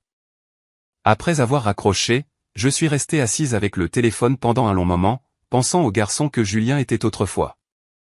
Je me demandais s'il restait une trace de ce garçon sous l'identité corporative soigneusement taillée qu'il était devenu. Le signe suivant est venu d'une source tout à fait inattendue. J'assistais à un gala de charité formel en ville. Une femme m'a approché près du bar. Elle avait approximativement mon âge, possédant le poli impeccable de quelqu'un élevé dans les mêmes cercles sociaux que ma famille. Je ne la reconnaissais pas, mais elle me reconnaissait clairement. Vous êtes Manon Moreau, a-t-elle confirmé. La fille de Richard Delacroix. Je l'étais. Aujourd'hui, je suis juste Manon Moreau. Elle a offert un sourire rapide et complice. Ma mère est allée à l'école avec votre mère, Émilie. Elle parlait souvent de sa gentillesse. J'ai suivi discrètement votre carrière. Ce que vous avez réussi à construire est vraiment spectaculaire. Merci. Je sais aussi, Manon, que votre famille n'a actuellement aucune idée de qui vous êtes devenu. Elle s'est légèrement penchée. J'ai assisté à un dîner le mois dernier. Votre père y était. Quand quelqu'un a finalement posé des questions sur son autre enfant, il a dit avec dédain que vous étiez en train de vous trouver à Paris. Me trouver. Le rejet désinvolte, l'idée que j'étais toujours la fille perdue et sans direction. Il ne connaît pas la vérité, ai-je confirmé. Aucun d'entre eux ne la connaît. Le meilleur résultat, ai-je dit en croisant son regard, est celui où ils n'ont personne à blâmer à part eux-mêmes. Ils n'ont pas regardé parce qu'ils ne voulaient pas voir. Et maintenant, Antoine de Villiers assiste à leur fête de Noël en tant qu'invité. Antoine de Villiers, celui avec qui votre père essaie activement d'obtenir une réunion depuis des décennies. Le même Antoine de Villiers. Et il sait pour vous? Pour votre position réelle? Je me suis permis un rare sourire lent. Il sait absolument tout. La femme a ri, un son de pur délice authentique. Je voudrais sincèrement pouvoir être dans cette pièce pour voir leur visage. Vous le pouvez absolument, ai-je dit. J'ai la permission d'amener un invité. Et ainsi, 2 semaines avant Noël, je suis arrivé au gala de mon père avec un avantage distinct, un témoin. La fille qui était partie n'avait rien d'autre qu'une détermination brute. La femme qui revenait avait tout le reste. Ce soir, tout le monde allait pleinement comprendre cette distinction. La salle de bal ressemblait exactement à ce que ma mémoire avait préservé, les mêmes lustres en cristal aveuglant, les mêmes peintures à l'huile sombre, le même assemblage soigneux d'argent enraciné et de pouvoir institutionnel. Pourtant, cela semblait entièrement différent, parce que j'étais différente. Ma compagne pour la soirée était Catherine. Nous sommes entrés ensemble, 2 femmes générant une ondulation d'attention calme et inévitable. Mon père m'a repéré presque instantanément. Il se tenait près de l'entrée, jouant l'hôte gracieux, serrant des mains avec la sincérité forcée d'un politicien. Quand il m'a vu, son expression soigneusement composée s'est fracturée, surprise, puis confusion rapide, et enfin une lueur d'alarme pure et simple. J'ai traversé la pièce directement vers lui. Manon, a-t-il dit, mon nom comme un mot inconnu dont il testait le sens. Tu es venu. Tu m'as envoyé une invitation, papa. Je ne pensais pas que tu prendrais la peine. Il s'est repris, recalibrant rapidement son personnage social. Cela fait un temps considérable. Tu as l'air présentable. Merci, ai-je répondu, ignorant la formulation maladroite. Il a jeté un coup d'œil à Catherine, luttant pour la placer dans sa hiérarchie mentale. Et ton ami? Catherine Meunier. Sa mère connaissait la mienne, il y a des années. La mention de ma mère avait toujours ce léger effet perturbateur sur lui, un rappel du temps avant Marguerite, avant l'érosion lente de notre unité familiale. C'est bon de vous voir, a-t-il dit, les mots rodés et complètement creux. Julien a mentionné que tu avais obtenu un certain succès à Paris. Une bonne position, a-t-il dit. Ah bon? Oui, quelque chose à propos d'une promotion récente. Il pêchait visiblement aux informations. J'ai réalisé qu'il n'avait aucune véritable compréhension de ma vie, aucune idée du vaste empire que j'avais construit pendant les années de son absence définitive. Quoi qu'il en soit, bienvenue. Fais comme chez toi parmi les invités. Fais comme chez toi dans une pièce pleine de gens qu'il avait vu me traiter de marginal 2 ans auparavant. L'ironie stratifiée était presque insupportable. J'ai évolué dans le rassemblement avec Catherine, échangeant des salutations polies avec divers parents éloignés qui me regardaient avec confusion, comme s'ils essayaient de faire correspondre mon apparence actuelle à une vieille photo d'enfance poussiéreuse. Une tante âgée qui avait méticuleusement suivi chacune des réalisations de Julien a finalement demandé ce que je faisais ces jours-ci. Un cousin perpétuellement ennuyé a demandé si je vivais toujours dans cette ville trépidante. Je leur ai répondu par de vagues non-réponses plaisantes et j'ai regardé leurs yeux glisser inévitablement au-delà de moi vers des sources de pouvoir plus reconnaissables. Ils ne savaient toujours pas. Pour eux, j'étais la note de bas de page décevante, la fille qui s'était enfuie et avait échoué de manière prévisible. La première fissure certaine dans cette hypothèse rigide est venue quelques instants plus tard. Un homme distingué, dont je situais le visage grâce à diverses interviews financières, m'a approché près de la table de champagne. Il avait la confiance calme et concentrée d'une personne qui n'avait plus besoin de précipiter quoi que ce soit. « Vous êtes Manon Moreau », a-t-il déclaré. « Je le suis. La protégée de Philippe Roche, je crois. » Il a souri chaleureusement. « Je me doutais que vous pourriez être ici ce soir. Je siège au conseil d'administration d'une entreprise en phase avancée que nous essayons de faire examiner par De Villiers Capital. Par hasard, auriez-vous le temps pour une rapide conversation préliminaire ? » La question a été posée assez fort pour que plusieurs invités environnants se tournent instantanément. J'ai vu leurs expressions changer, le recalcul forcé subtil qui se produit lorsqu'une personne invisible se révèle soudainement être une cible puissante. « Je serais heureuse de programmer une conversation formelle via mon bureau », ai-je répondu calmement. De Villiers Capital ? La tante qui avait posé des questions sur mon travail a répété le nom, sa voix portant sur une distance significative. « Tu travailles chez De Villiers Capital ? » J'ai hésité. La réponse que j'avais préparée, calme, contrôlée, livrée avec une composition parfaite, ressemblait soudain à une performance. Pendant une fraction de seconde, j'ai envisagé de l'adoucir, de la qualifier, de rendre la vérité plus facile à absorber pour eux. Puis je me suis souvenu de 1000 petits moments où ils n'avaient rien adouci pour moi. « Je possède De Villiers Capital », ai-je clarifié simplement. Le silence qui a suivi a immédiatement étouffé l'air environnant. J'ai observé la transmission profonde et instantanée de l'information. Elle a voyagé d'un invité choqué à l'autre dans des regards à peine dissimulés et des chuchotements incrédules et tranchants. Possède. Le mot unique pendait dans l'air calme comme un verdict absolu et indéniable. Mon père est apparu au bord du groupe qui grandissait rapidement. Son visage était devenu complètement exsangue. « C'est impossible », a-t-il déclaré, sa voix tendue et inégale. Antoine de Villiers possède De Villiers Capital. J'ai personnellement tenté d'obtenir une réunion avec lui depuis des années. Antoine a pris sa retraite, les jeux informés, gardant ma voix égale. Il y a 18 mois. J'ai acheté la totalité de sa participation majoritaire. Tu l'as acheté ? Il a fait une pause, son esprit luttant visiblement pour traiter l'échelle immense du fait. Comment pourrais-tu possiblement avoir les moyens de... Papa. Julien s'était soudainement matérialisé à côté de lui, son expression tendue par une gêne frénétique. Peut-être devrions-nous en discuter en privé. Non. J'exige de comprendre cela. La voix de mon père montait, sa composition méticuleusement maintenue se fissurant enfin. Ma fille, dont je n'ai pas eu de nouvelles depuis plus d'une décennie, fait soudainement des déclarations ridicules sur la propriété de l'une des premières sociétés de capital investissement de France. Je ne fais pas une déclaration, l'ai-je corrigé. J'énonce un fait publiquement vérifiable. Tu peux le confirmer avec une simple recherche sur ton téléphone. Quelqu'un dans la foule stupéfaite faisait déjà précisément cela. J'ai entendu le tapotement des doigts sur un écran de téléphone, suivi d'une inspiration collective aiguë. Elle a raison, a confirmé une voix de femme, l'étonnement lourd dans son ton. Manon Moreau. Actionnaire majoritaire et PDG de Villiers Capital. Selon le récent profil Forbes, elle est actuellement évaluée à elle sais-tu, apparemment physiquement incapable de vocaliser le chiffre. La salle était maintenant parfaitement, définitivement immobile. J'ai regardé directement mon père. L'homme qui avait exigé que je ne revienne pas tant que je ne serais pas quelqu'un. Qui m'avait qualifié d'inutile avec désinvolture. Qui avait passé une décennie à m'effacer de son récit familial parce que j'étais un ajustement inconfortable.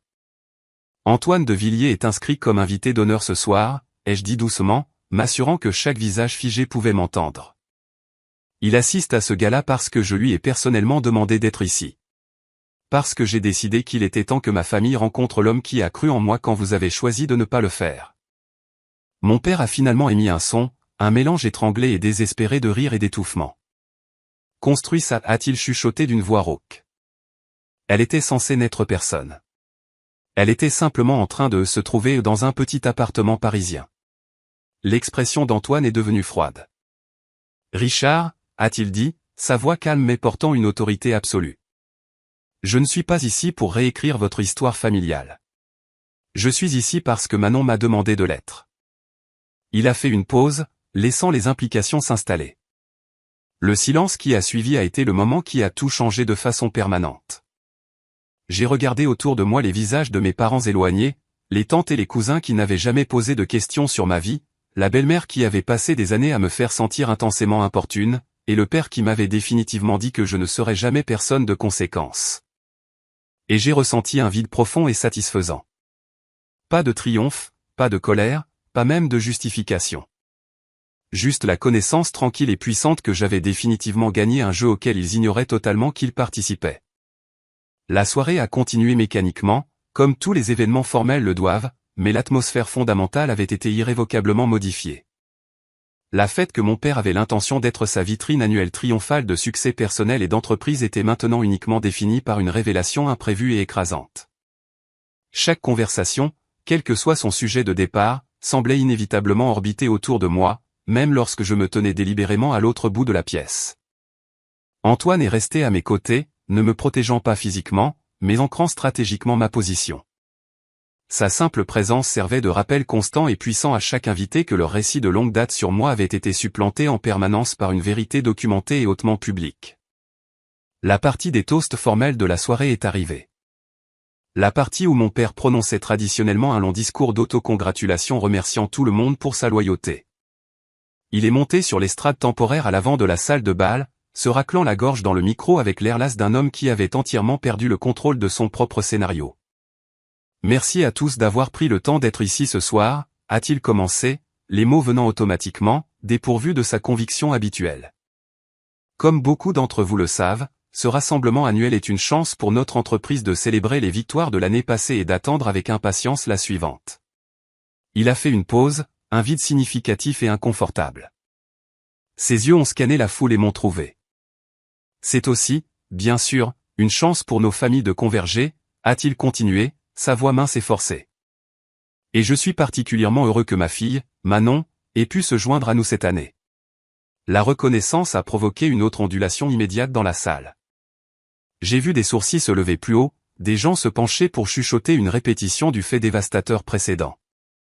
Manon a poursuivi avec diligence son cheminement de carrière à Paris, a continué mon père, la tension maintenant audible dans sa voix. Et je suis naturellement fier de tout ce qu'elle a réussi à accomplir. Fier. Le mot a résonné dans l'air comme un mensonge profond et transparent que tout le monde présent a immédiatement reconnu comme faux. Un homme distingué près des tables avant a levé la main, passant outre le silence poli. Richard, si tu excuses la franchise. L'information est-elle correcte? Ta fille est-elle l'actuelle PDG et propriétaire majoritaire de Villiers Capital? La mâchoire de mon père s'est visiblement serrée. Il a hésité, puis a émis un petit hochement de tête vaincu. Cela semble être le cas incontesté, oui. Et tu ignorais totalement ce fait jusqu'à ce soir? La question, posée avec une curiosité journalistique innocente, était professionnellement dévastatrice. Comment un père pouvait-il rester entièrement ignorant que sa propre enfant s'était élevée pour devenir l'un des chefs d'entreprise les plus puissants et les plus prospères du pays? La question elle-même exposait un échec catastrophique d'attention et de connexion familiale. Notre famille s'est malheureusement concentrée sur des priorités différentes et distinctes, a réussi à dire mon père, luttant pour maintenir sa composition. Nous avons connu une période où nous nous sommes malheureusement perdus de vue. Perdus de vue, a répété l'homme, retournant la phrase comme une pièce de monnaie bon marché et endommagée. Je vois. Le discours tronqué qui a suivi était court, hésitant et intensément maladroit. Mon père avait clairement préparé de longues remarques détaillant les succès modestes de sa propre entreprise, l'ascension inévitable supposée de Julien et le puissant héritage familial qu'il construisait avec diligence. Maintenant, ces mots semblaient totalement creux, rendus non pertinents par la révélation que le membre même de la famille qu'il avait définitivement rejeté avait silencieusement construit une entité financière qui éclipsait l'œuvre de toute sa vie. Lorsqu'il a fini de parler, les applaudissements étaient polis, immédiats et visiblement atténués. Les dégâts réels et inéluctables se sont produits dans les conversations professionnelles qui ont immédiatement repris. J'ai entendu par hasard deux des associés de longue date de mon père debout près du bar. Je ne peux toujours pas croire que Richard ne savait pas ça sur sa propre fille. Plus écrasant que ça, il a passé des années à dire aux gens quelle était la difficile, l'échec absolu qui refusait de suivre son programme prescrit. Il a dit aux clients qu'elle était tout à fait banale. Et maintenant, elle pourrait acheter toute son entreprise en difficulté avec la monnaie de son compte de dépenses. Il ne réalisait pas que je me tenais assez près pour entendre chaque syllabe. Ou peut-être qu'à ce stade, ils avaient simplement cessé de se soucier de ses sentiments délicats. Les tentatives désespérées de mon père pour réseauter pendant le reste de la soirée ont été des échecs totaux. Les conversations qui auraient dû tourner autour de ces réalisations trimestrielles revenaient inévitablement à des questions pointues sur moi. Possédait-il une connaissance intime de l'affaire de la santé? Avait-il vu le profil étonnant publié dans Fortune? Comprenait-il pleinement que le cabinet de sa fille gérait actuellement plus d'actifs liquides que le PIB de la plupart des petits pays? Chaque question désinvolte était une autre petite humiliation précise, livrée non pas avec une intention malveillante, mais dévastatrice néanmoins. Julien m'a finalement trouvé tard dans la soirée. Il avait l'air profondément épuisé, le genre de lassitude écrasante qui ne vient que du fait d'avoir sa vision du monde fondamental réarrangée en permanence. « Combien de temps ?» a-t-il demandé, sa voix basse et à peine audible. « Combien de temps, Julien ? Combien de temps as-tu été ?» Il a fait un geste vague, incapable de trouver les mots précis pour décrire ce que j'étais devenu. « Prosper ? Environ 8 ans. Propriétaire majoritaire du cabinet ? 3 ans, officiellement. » Il a hoché la tête lentement, luttant pour traiter la chronologie. « Et tu n'as délibérément jamais rien dit. Vous avez agressivement établi la règle selon laquelle vous ne demanderiez jamais. Je t'ai appelé 1 ou 2 fois au fil des ans. Tu m'as appelé pour voir si j'étais dans un tel besoin que j'accepterais de l'argent, et pour voir si j'étais encore assez pathétique pour créer un embarras social aux vacances. Tu ne m'as même pas vraiment invité à assister. » Il a tressailli violemment à cette dernière phrase, un petit mouvement involontaire qui a confirmé que j'avais frappé une vérité qu'il ne pouvait nier. « Je ne savais pas vraiment », a-t-il chuchoté. « À propos de quoi ? Ce qui s'est passé exactement ce soir-là dans le bureau. Ce que papa t'a réellement dit. » Si, Julien. Tu savais. Tu te tenais juste là. Tu m'as spécifiquement dit de ne pas être têtue et gênante.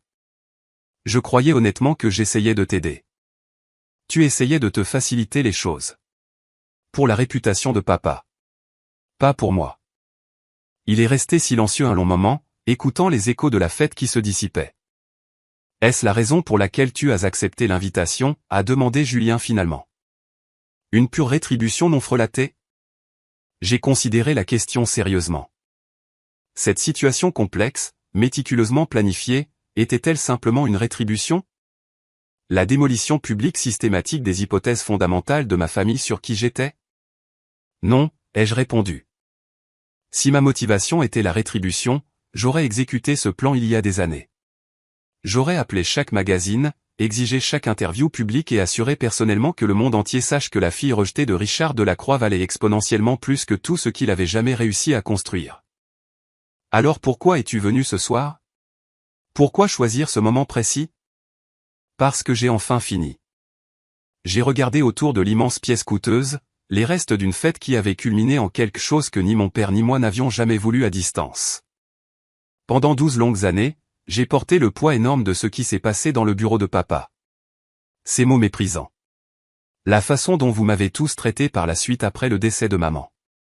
La douleur profonde et constante de ne jamais appartenir à ma propre structure familiale.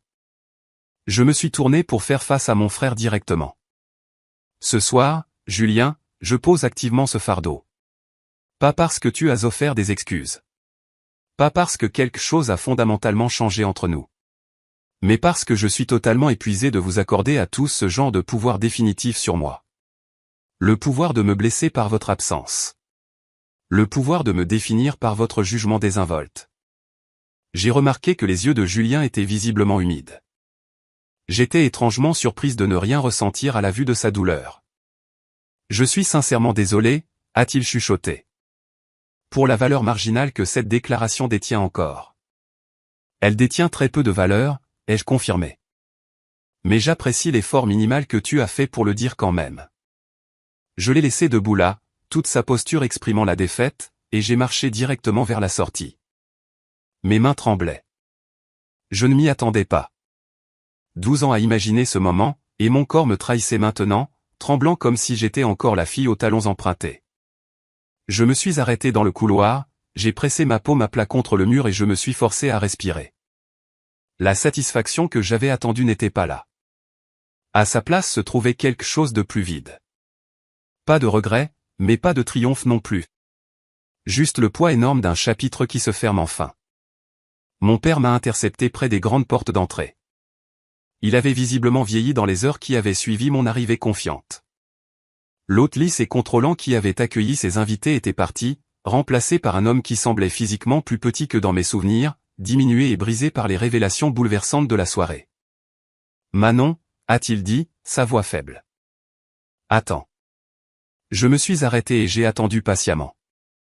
Je n'ai aucune idée de ce que je peux te dire, il a écarté les mains dans un geste d'impuissance absolue dont je n'avais jamais été témoin de sa part. Tout ce que je croyais fermement sur ta vie, ton parcours professionnel, ton avenir.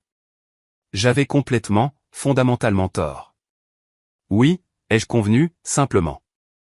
Si j'avais seulement su la vérité. Tu aurais fait quoi? Les jeux interrompus, le coupant. Étais marginalement plus gentil avec moi? M'aurais-tu appelé à Noël? M'aurais-tu réellement invité à des événements familiaux majeurs au lieu d'espérer passivement que je m'effacerais définitivement? Je n'ai jamais vraiment voulu que tu t'effaces, Manon. Alors qu'attendais-tu précisément de moi, papa? Il est resté silencieux un long moment douloureux, cherchant une vérité qu'il n'avait probablement jamais reconnue consciemment. Je voulais que tu t'adaptes, a-t-il avoué finalement, les mots épais de honte. Dans la vie spécifique et confortable que j'avais méticuleusement construite. Dans la nouvelle unité familiale que Marguerite et moi construisions. Tu étais implacablement têtu, constamment déterminé à exécuter les choses à ta manière. Je ne savais sincèrement pas comment contrôler ou gérer cette qualité unique. Alors, à contre-cœur, j'ai complètement abandonné. C'était la déclaration la plus crue, honnête et douloureusement véridique qu'il m'ait jamais livrée dans ma vie d'adulte. Je sais que c'est la vérité, ai-je dit doucement. Et c'est la partie qui a infligé la blessure la plus profonde. Pas le fait que tu m'aies repoussé, papa. Mais le fait que tu aies simplement cessé d'essayer de m'inclure du tout. Antoine est apparu à mon coude, manteau drapé sur son bras, prêt à partir. Manon? J'ai regardé mon père une dernière fois. L'homme qui avait lancé le défi. Qui avait passé une décennie à prétendre que je n'étais pas pertinente. J'ai toujours été quelqu'un de conséquence, papa, ai-je déclaré, ma voix ferme et claire. Tu as simplement manqué de vision pour le voir. Et puis je suis sorti directement par la porte, le laissant seul debout parmi les ruines élégantes de sa propre hypothèse dévastatrice de toute une vie. Le matin suivant immédiatement le gala, je me suis réveillé dans mon appartement parisien avec un sentiment particulier et sans précédent dans ma poitrine. Ce n'était pas l'afflux attendu de triomphe ou le goût amer de la rétribution satisfaite. C'était quelque chose de profondément plus calme, quelque chose qui ressemblait exactement à la paix. Mon téléphone professionnel avait accumulé des dizaines de messages pendant la nuit. J'ai ignoré chaque demande. Au lieu de cela, je me suis fait un café fort et je me suis tenu à ma fenêtre, regardant silencieusement la ville commencer sa journée de travail. En bas, les rues étaient remplies de milliers de personnes anonymes, toutes prises dans leur propre récit privé. J'ai pensé à la jeune fille qui était arrivée ici pour la première fois il y a 12 ans. Elle avait été si profondément blessée alors. Chaque réalisation ultérieure avait été partiellement motivée par cette blessure persistante, un besoin désespéré et féroce de valider sa propre estime de soi à leurs yeux. Mais debout ici maintenant, j'ai finalement compris quelque chose de crucial. La colère initiale avait été un carburant nécessaire. La volonté agressive de réussir avait été absolument essentielle. Mais le besoin désespéré de leur prouver quoi que ce soit avait finalement, irréversiblement suivi son cours. Ma famille connaît la vérité maintenant. Mais la connaissance elle-même ne possédait pas le pouvoir de guérir magiquement ces vieilles blessures profondes. Le succès, aussi énorme soit-il, ne pouvait pas effacer ces souvenirs douloureux. Ce qui pouvait changer, ai-je réalisé, c'était simplement moi. Je pouvais choisir de lâcher pleinement le besoin de leur approbation. Je pouvais arrêter de mesurer toute la réussite de ma vie à l'aune de leurs échecs monumentaux d'imagination. Je pouvais enfin accepter que certaines relations familiales étaient fracturées au-delà de toute réparation significative. Et cette acceptation profonde n'était pas synonyme de défaite. Je pouvais enfin être vraiment libre. Le portier a sonné pour m'informer d'un visiteur non programmé. Quelques minutes plus tard, on a frappé doucement à la porte de mon appartement. C'était Julien. Il avait l'air complètement défait. Ses yeux étaient cernés de rouge, son visage mal rasé, et il portait toujours les mêmes vêtements froissés du gala de la veille. « Puis-je entrer, s'il te plaît » a-t-il demandé, sa voix épuisée. Je me suis écarté et je lui ai permis d'entrer. Il est entré dans mon salon et s'est arrêté immédiatement. « C'est magnifique » a-t-il dit, sa voix complètement creuse. « Qu'est-ce que tu veux exactement, Julien ?» Il s'est tourné pour me faire face. Je n'ai pas pu fermer l'œil. J'ai continué à penser à tout ce que tu as dit hier soir. À la façon dont j'ai sciemment choisi de me faciliter les choses au lieu de me lever et de te soutenir. Et ta conclusion. Tu avais absolument raison. Il s'est affaissé sur mon grand canapé confortable. Je t'ai laissé tomber, Manon. Pas juste cette nuit-là, mais chaque fois par la suite. Je savais que c'était moralement répréhensible, et pourtant je n'ai rien fait pour intervenir. Je me suis assise dans le fauteuil juste en face de lui. Pourquoi as-tu choisi cela, Julien ? Parce que c'était la voie de la moindre résistance. Parce que papa m'avait toujours clairement favorisé et j'étais fondamentalement terrifié que si je repoussais pour te défendre, je perdrais définitivement cette protection. Je me suis convaincu que tu étais une adulte, que tu étais résiliente, que tu finirais par aller bien. Il a ri, un son bref et amer. Il s'avère que tu allais plus que bien. Mais ce succès indéniable ne change pas magiquement le fait que j'ai abandonné ma sœur quand elle avait sincèrement besoin de moi. Je ne vais pas prétendre que tout cela est acceptable, ai-je déclaré. Ni comment j'ai été traité, ni les années que j'ai passées à croire vraiment que j'avais été définitivement effacé. Mais je ne vais pas non plus porter ce fardeau immense plus longtemps. Pas pour ton confort. Pour ma propre libération. J'ai définitivement fini de permettre à cet échec d'imagination d'être le chapitre final de mon histoire. Julien a hoché la tête lentement. Qu'est-ce que cette décision signifie pour nous, Manon ? Pour l'avenir ? Cela signifie que je ne garde pas de haine pour toi. Je ne t'offre pas non plus le pardon, pas de la manière simple et ordonnée dont les gens utilisent généralement ce mot. Mais je suis prête à tenter quelque chose d'entièrement nouveau. Une relation qui est entièrement déconnectée du passé. Juste deux personnes profondément imparfaites essayant de comprendre s'il reste un vestige d'une relation valant l'effort énorme d'être sauvées. J'aimerais cette possibilité, a-t-il avoué. Je ne crois pas que je la mérite, mais je la veux désespérément. Tu ne la mérites absolument pas. Je ne méritais pas non plus d'être abandonné il y a toutes ces années. Mais je choisis de t'offrir cette possibilité fragile quand même. Lorsque Julien est finalement parti, il m'a maladroitement étreinte pour la première fois depuis plus d'une décennie. C'était maladroit et bref, mais c'était indéniablement un début. Je suis resté sur le pas de ma porte et je l'ai regardé marcher vers l'ascenseur. Et j'ai senti un dernier changement interne définitif. La dernière pièce têtue du puzzle s'est mise en place de façon permanente. J'avais passé 12 ans de ma vie à construire une réalité externe massive et indéniable qui prouvait de manière concluante que ma famille avait tort. Maintenant, j'étais enfin prête à consacrer le reste de ma vie à construire une paix intérieure qui n'avait absolument rien à voir avec eux. J'étais Manon Moreau. J'avais construit quelque chose de réel à partir de rien d'autre que le refus de disparaître. J'avais survécu aux personnes même qui auraient dû m'aimer le mieux.